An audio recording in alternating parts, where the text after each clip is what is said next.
Well, we're going to leave it for those to contend whether this is the first UK carbon capture and storage license round, or indeed the world's first. There's different claims that could be made for this. The Norwegians, I think, had a round going on, and I'm not sure which one started first, finished first. But we're going to have a look at the results, or rather, the results as we know them so far. So here are the details of the licensing round. And it opened in June 2022 and closed in September. So here we are in July 2023. We understand there's been 26 bids, 19 companies, and 13 areas which were available. All have been applied for. Now, at the time of the recording, the regulator has released the map showing the areas, but there's no talk of which companies and there's no talk of the work programs. Waiting, it's taken quite a long time. We've decided that we'd scout around, we'd use our knowledge and experience and a little guesswork and extrapolation. And so what we've done is we've had a guess as to what's been happening in the license round. And finally, when we get the announcement from the regulator, we'll do a follow-up video and we'll correct any mistakes we've made. So bear in mind, this is some guesswork. Enjoy. Here's the acreage that was offered, and you can see various areas were identified up and down the UKCS, so mainly in the southern North Sea, but there was other areas in the North Sea, Central North Sea and Irish Sea, which we will have a look at. We don't know for sure whether all of these areas were nominated, but obviously there was some consultation went on. They don't necessarily have to conform with block boundaries, nor, by the looks of things, do they follow some of the rules and regulations that seem to apply for much of the history of the oil and gas industry. We don't know if they had to comply with a certain degrees, seconds limitation on the boundaries chosen, but these were the areas. So in this map here, you can see this is from the North Sea Transition Authority, and it was the Provisional Awards map. You can see that there was some awards up in the northern North Sea, some in the central North Sea. We had one, by the looks of it, in the Irish Sea, and a lot in the southern North Sea. So what we're going to do now is take a look at those in some more detail. We don't know the split of the work programs, but we do know that 20 licenses have been provisionally awarded. And of those, we've got 5 firm well commitments or tests, and we've got 4 firm seismic surveys that are going to follow up on the back of this license round award. In addition to that, there are contingent wells and contingent seismic. These may or may not actually get drilled or shot in the future, depending on the evaluation that the awardee makes as they move forward with their studies. This is as much as we'll get if all the licenses are accepted, and it is certainly more wells and certainly more contingent wells than there have been in a lot of recent oil and gas license rounds, but it's still not a huge number. So firstly, we're going to have a look at the northern North Sea. Well, here's the map showing the acreage. In light purple was the acreage offered, and in purple is the acreage that has been applied for and is provisionally going to be awarded. So we can see an area here around the Magnus oil field, here on the Turn Ida Horst, and across and around the Thistle Devron field here. All of these fields and these areas, pretty much it's what we would call the Enquest country. Well, we say pretty much all.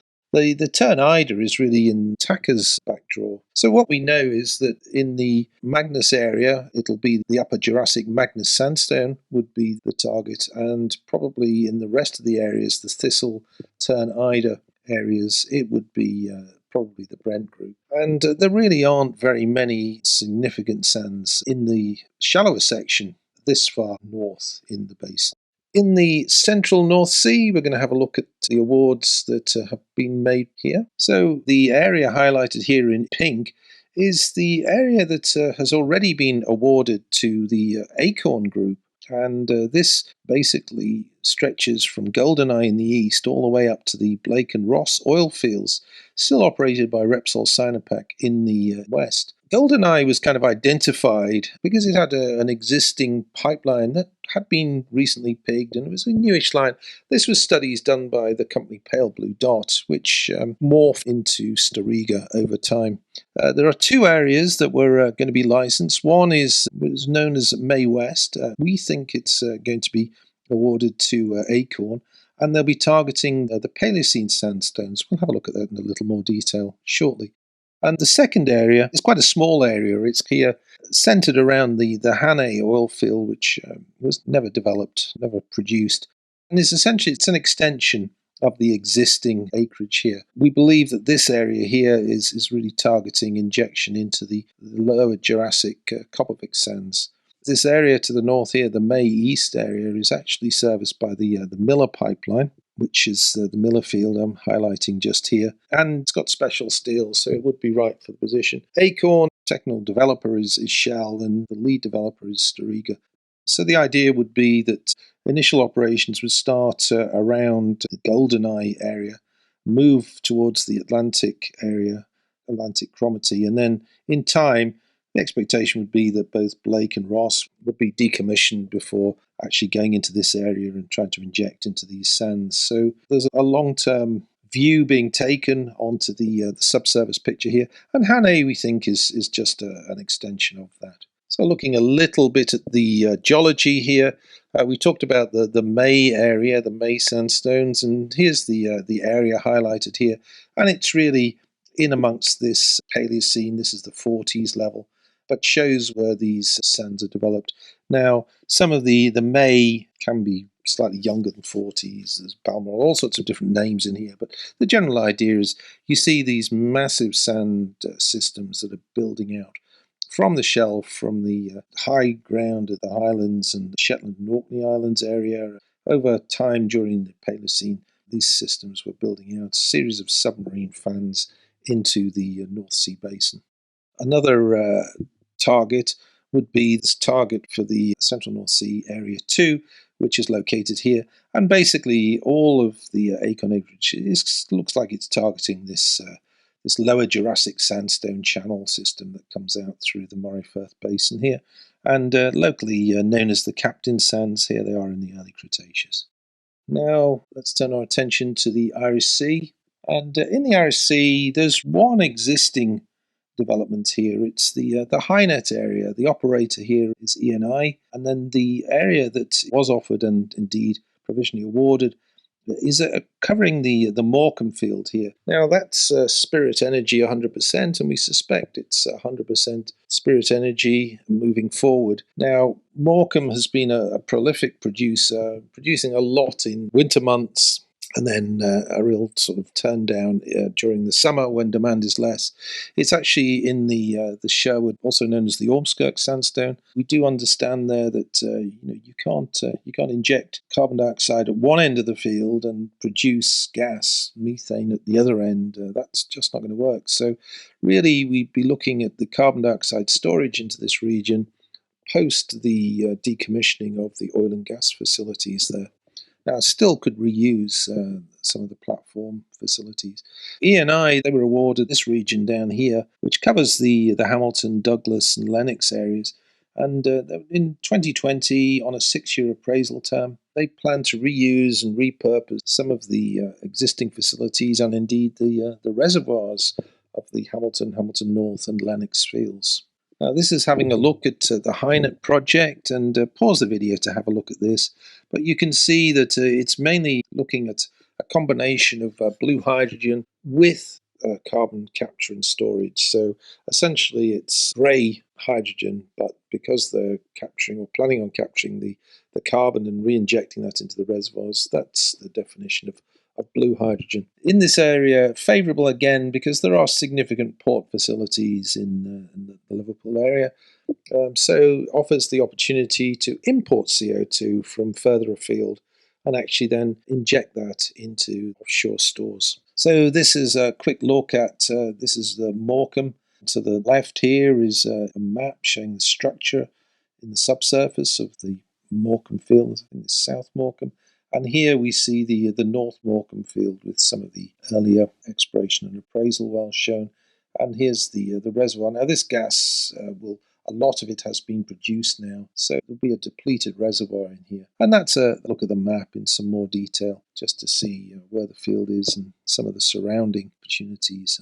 So we talked about that it can't be injected and produced at the same time. This does kind of end up deferring some of the costs of decommissioning if the platform and some of the other facilities are repurposed. And this is just a quick look at North Morecambe and South Morecambe from within the TROVE database. And, typically for every field, get structure maps, seismic and geoseismic, some field descriptions, project descriptions, any press coverage there may have been, reservoir logs, and a lot of tabulated geotechnical information. It's not just Morecambe, we have it for every field on the planet. So now turning to the southern North Sea, and it does get a little bit busy down here. So we're going to start off by looking at the Northern Endurance Partnership. This is the Endurance Storage Project. Now, these are some of the companies involved, but there are others. But there's a lot of activity, companies getting involved, no longer involved, pulling back, pulling out. Lots of different names, and it seems to be morphing and changing names. There's lots of companies involved here, and here's some of the logos for some of the entities that exist in this project. And here it is. So you can see there's the Net Zero Teesside up on the River Tees area, and then there's the Zero Carbon Humber, which is down on the River Humber, or the Humber Estuary here. And you can see that there's lots of sources of plants and industrial and power emitters in both areas.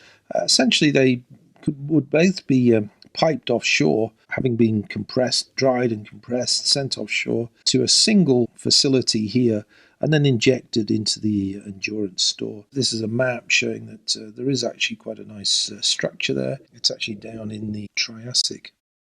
Now, the logo, I think, is quite interesting. East Coast, I hope they're not bubbles in the water column. So the Endurance Project, you can see the yellow is the Bunter Sandstone. So this is Triassic in age. And, we can see it's fairly well mapped out. There are a few wells that penetrated, but a very small number. In essence, we have got quite a good thick Bunter sand development. What's interesting is that underneath here, we've got this is the zechstein, this is the evaporites, and probably some of these things are rafts of carbonate, very kind of complex and mixed up. So really you'd have to go a long, long way through Permian zechstein carbonates to get into the top rock ligands, which actually here may not even be sandstone. It could actually be shale facies, and then you'd be into the underlying carboniferous sequence. So this is why this really is the primary target for storage in here. The seal for the Bunter is primarily the rot halite, as it's known in this sequence here. It's this pinkish horizon, but there are also secondary seals here, the mudstones, and there's some evaporites and carbonates in the Haysborough group before we get into the Mesozoic section proper, the Lower Jurassic. And you can see here very much the whole thing's been inverted. We actually are missing lots of section here. That's seabed. Here's a map that was put out, this by Westwood Global, and you can see they've captured a lot of things in here. It's quite busy, but also very, very useful to see where the areas are that are being awarded relative to the saline aquifers, the closed aquifers here in the sky blue hat, and here the dark blue are the open aquifers. It looks like saline aquifers, were essentially not included to any great extent. You can see there's one highlighted here. I think this is work that was done in the past by companies like Pale Blue Dot, evaluating this area for the likely potential carbon storage. But many of these didn't feature in the first round. Potentially they could feature in future rounds. Looking at the Triassic, which is the Endurance Reservoir, we can see in terms of depth here, it all shallows up towards the east coast of England. And likewise, in terms of thickness, we've got huge thicknesses. There's the scale bar below, around about 2,000 meters deep. Our preference would always be to put any carbon storage underneath the zechstein, as it's such a world-class seal. It's a lot deeper, potentially a lot higher pressures if it was virgin pressure. The Bunter, it should work for tens of thousands of years.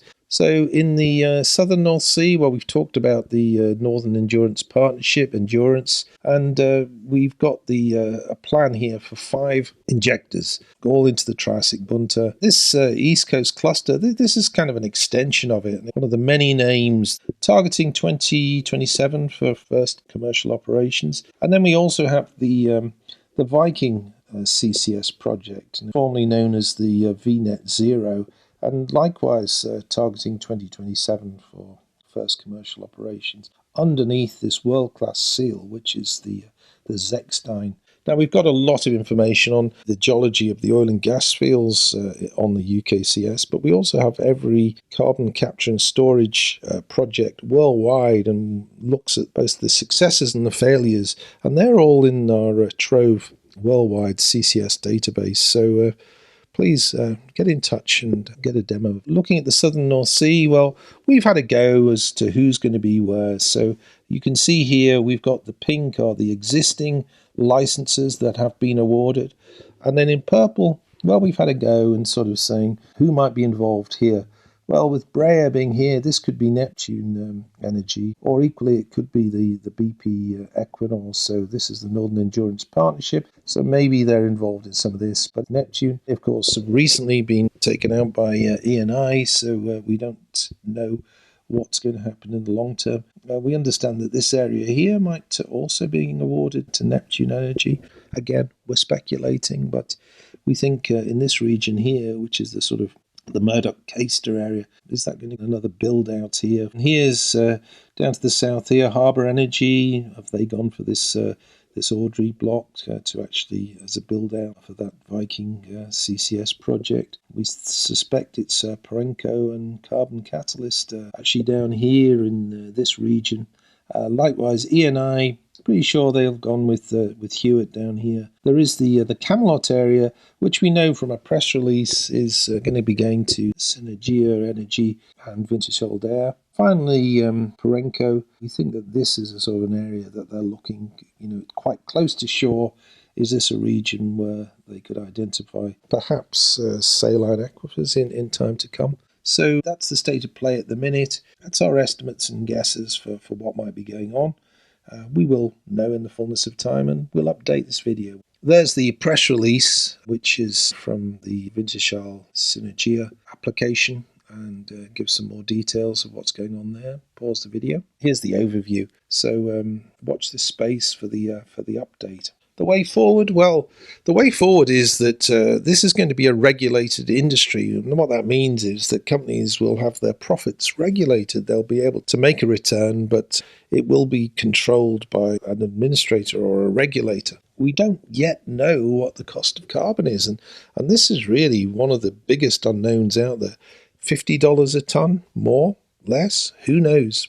We don't know when the announcement will be made, and we need to see what that number is to see if it's actually going to command the huge investments that are going to be required here. There's a lot more risk associated with carbon capture and storage because it is effectively, it's kind of new, and there's very, very few offshore projects anywhere in the world. Unlike the wind, water and power industries, which are also regulated, there are sort of higher risks with something that has so many moving parts. So it will require sort of higher margins without reward. No company's going to be investing. So that's all got to be determined, and is kind of holding things back. So here we just had some comments. We thought we'd just throw them together on a single slide. Iron-rich sandstones. Well, we know that carbon dioxide crystallizes. It seems to be catalyzed in the presence of iron, which it then forms into a carbonate. And that's one of the reasons why basalts, which are very iron-rich, are favoured in other parts of the world to inject into. Now, these wells anticipated, 1 million tons per well, so we don't need to have a huge number of wells likely to be subsea, and we could use as much old kit. That could be pipelines, manifolds, if they can take the dense phase carbon dioxide. In terms of shipping, well, there are some major ports involved, Merseyside, Humberside, Teesside and Peterhead. They can all receive carbon dioxide from overseas. We could actually import it and dispose of it on behalf of others. The pipelines do exist in these regions, but some of the other terminals, like for example Bacton, there's no port there. So that's kind of going to be moving forward more as a hydrogen hub. An alternative to actually shipping to a port is direct offshore loading, and we'd be looking at minimal facilities. One of the things that is required is a consistent injection to keep the rate going, so we wouldn't want it to be switched off as we're waiting for the next delivery of a batch of carbon dioxide. How that's going to work, some kind of buffer will be required, and maybe that's a number of years away before that technology and that engineered solution is in place. A lot of people are investing in this because of the shareholders or stakeholders and obligations that the shareholders and others want to see companies with sort of the green credentials and actually minimizing or eliminating their carbon dioxide emissions. The question that they will also be asking was, how does this make money? In a regulated business, we've going to see fixed returns. What's the rate of return going to be? Is it going to be sort of higher than wind and water? Is it going to be in sort of 9 to 12% region, sort of on an unlevered basis? Which can actually be more if you're actually leveraging loans from banks and things, which is what seems to have happened in the case of Thames Water and some of the large profits that they've made over the years. And so, to summarise our findings, well, it's the first CCS licence round, and we know that if all the licenses go ahead, 5 firm wells and 4 firm seismic programmes will be undertaken. Are there any concerns that some of these won't be accepted? Well, some companies have changed. Neptune Energy, now part of ENI. ENI already had made a commitment. So is that going to go ahead? Are they going to determine that they've got sufficient exposure to this technology? We don't know. Another thing is, it's September of last year. Here we are in July of 2023, and we still haven't got licenses signed. So things have changed in that time. Companies' positions have changed. Anticipation is that many of these licenses will actually be awarded and will move forward. The final licensing round results are yet to be announced, and we still don't know what the terms and conditions are going to be for this regulated industry. So we're seeing that the pace is moving pretty slowly at the minute. Lots of desktop exercises, but really it requires that clarity of what the price for the carbon is going to be before major steps forward can be taken. We have lots more in our TROVE database, so get in touch for more information. Thanks for watching. Please give us a thumbs up. It really helps. Subscribe to the channel, and if you want to know when we've made a release, ring that bell. There's the website and there's the email if you want to get in touch with us. Hope to see you back on our channel shortly.